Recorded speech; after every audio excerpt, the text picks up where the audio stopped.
In Unit 6, the concept of globalization was introduced in a cross-cultural context.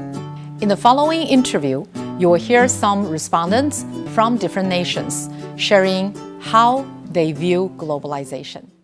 Have you noticed the phenomenon of globalization in your country? What do you think of it? In an article in Forbes magazine online, Forbes contributor Mike Collins writes, "Globalization is an economic tsunami that is sweeping the planet. Therefore, I believe it is impossible not to notice it in almost any developed country around the world. I think it is especially prevalent in the United States. There are two ways in which we see this phenomenon happening in my country. First of all, through the prominence of the internet and the rise of social media, it's common to find cultural commingling as people from other countries learn more about each other's cultures. This is common in social media where, for example, someone from Taiwan posts an Instagram photo and gets a comment from someone in America in less than a second. The connection between both Instagram users could result in an online friendship. Consequently, through this online friendship, cultural sharing and mutual cultural understanding can take place. This is a positive side of globalization, and Americans are clearly plugged into it. Another positive example is seen in the tolerance and acceptance of people from other cultures because of vast globalization. As employees work and students study side by side with people from other countries and cultures, they can learn more about each other and gain experience in having personal interactions with people from other cultures, becoming more comfortable talking with and understanding others who are different from them. In general, most Americans are becoming more and more open to having friendships with people of different cultures, ethnicities, and religions. I believe this is true because most Americans can claim that their ancestors were immigrants to a new land where they had to commingle with people from different cultures. Unfortunately, the opposition to this phenomenon is also seen, especially in the media, where xenophobic people are rising up and opposing the positive side of cultural expansion and globalization. If we consider globalization as foreign investors heavily investing in my country and setting up companies, I would definitely say there is. There might not be as many as I wish there were, but over the years, there have been a number of foreign companies that are interested in setting up manufacturing companies in my country. This is a good thing as it enhances my country's GDP and consequently improves the economy.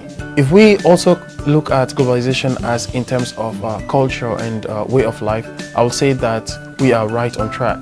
Life in my country is very much like any other country in terms of social life, entertainment, social media, and welfare. When it comes to other globalization phenomena like gay marriage and gay acceptance in society, unfortunately, like most African countries, I would say that we are quite far behind on that. I believe that we will get there and it's only a matter of time. The concept of globalization is having an open mind and accepting others, both internally and externally from other nations. I believe that globalization enhances diversity and brings a nation's people to awareness and acceptance. As a small developing country, Guatemala tends to look up to the more developed nations and tries to adopt a lot of products and services as well as policy and trade agreements.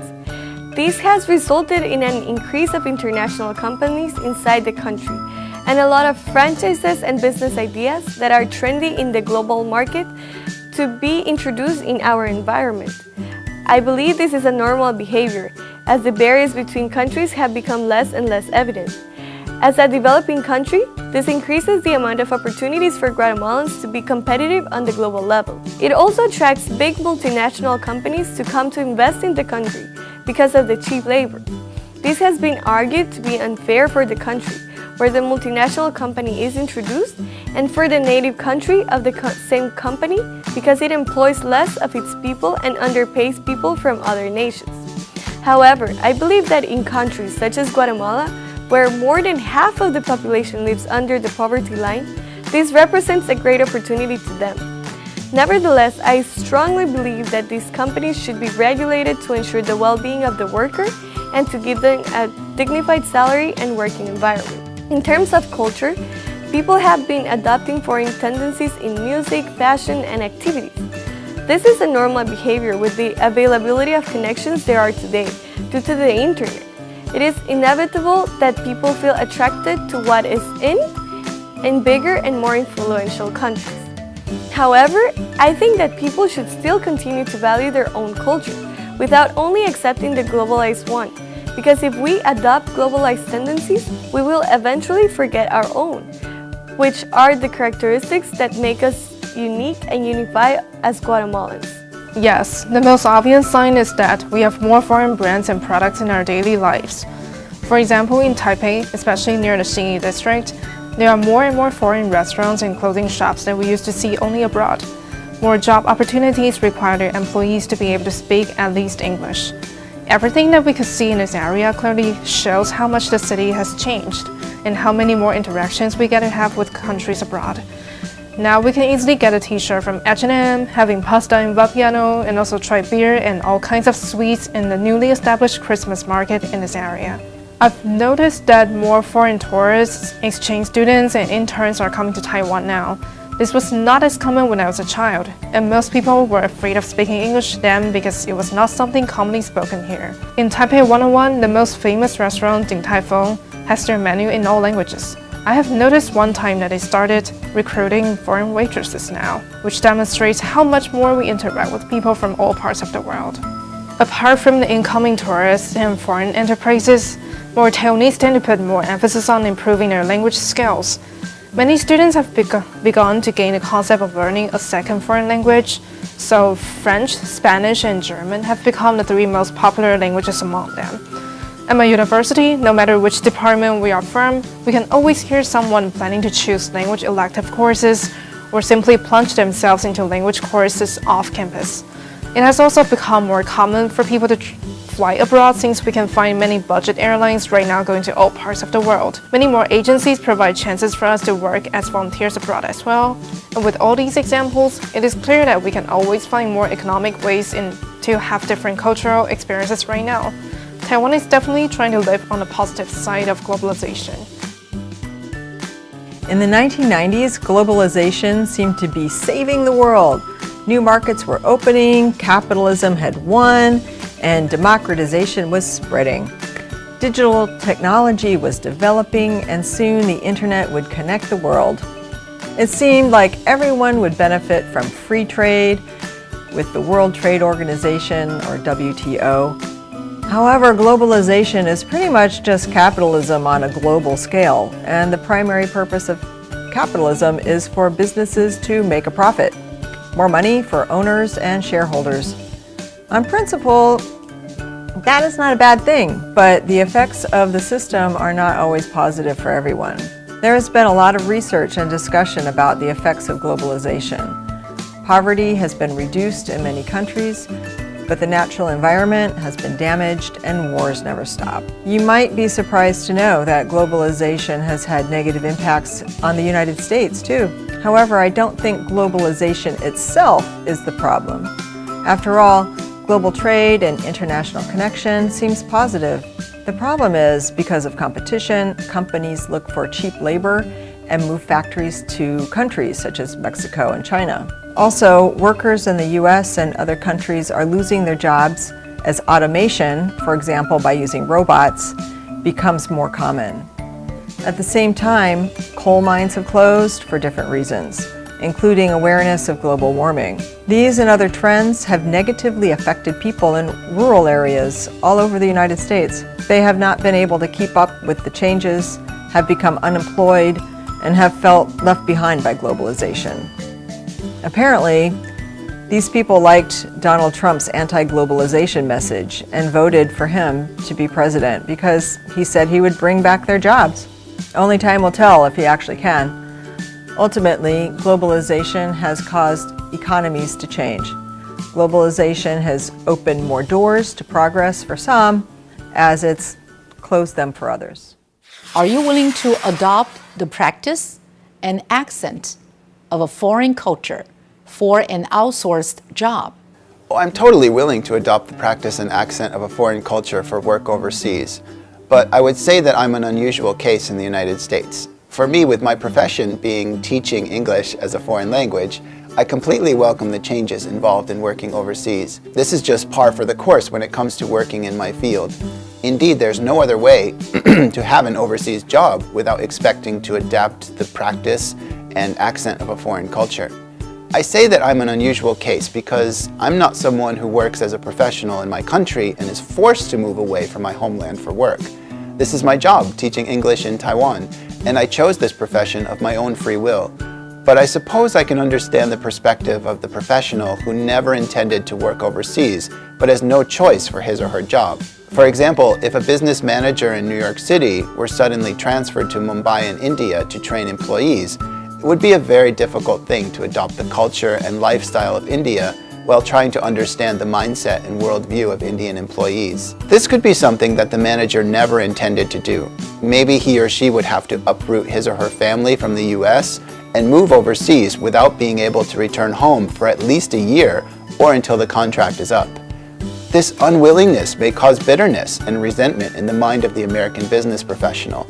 The consequences would be disastrous for the company as well as for Indian-American relations. Therefore, in this situation, which cannot be avoided in the wave of globalization, there must be a voluntary willingness on the part of the outsourced job, or else the consequences of outsourcing would lose their purpose. At the pace the world is advancing, I believe that if I were working on an international company, I would eventually adopt the practice and culture for an outsourced job. However, I do not believe that completely adopting the practice and accent of a foreign culture is totally necessary. If those companies are recruiting foreign people, they have to understand that these new employees will have different backgrounds, cultures, and accents. Therefore, I believe that they shouldn't try to impose their own on them too strongly. After working for them for a while, employees are going to adopt these factors, but they shouldn't be strictly imposed. To be asked this question really exposes my advantage as a native speaker of English from the United States. I say this because when I first read the question, I had no idea how to answer it, and I even thought it was a silly question to address to me. I still do not know how to answer this question. Is it based on reality?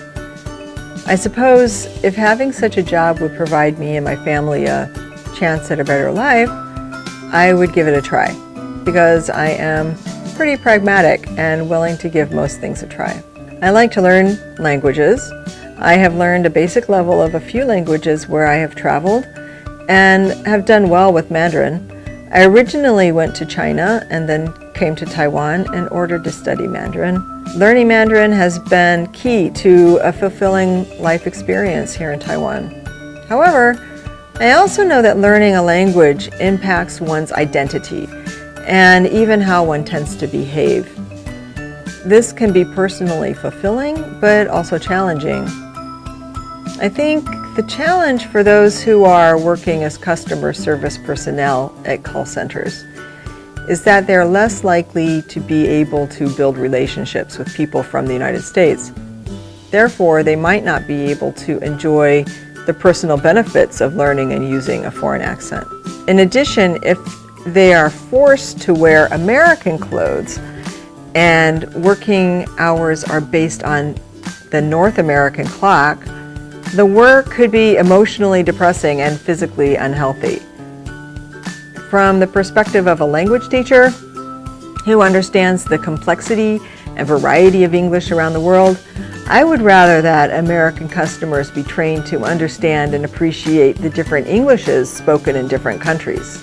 Not surprisingly, they all agree there are advantages and disadvantages of globalization, such as diversity, acceptance, exploitation, and environmental issues. Some worry about dominant culture invasion, yet some welcome foreign cultures. As to outsourcing and adapting to a new culture, you probably found that respondents from different backgrounds responded quite differently. Now that you have listened to them all, it is time for you to think about your own view regarding globalization and how you see your culture in the globalization process.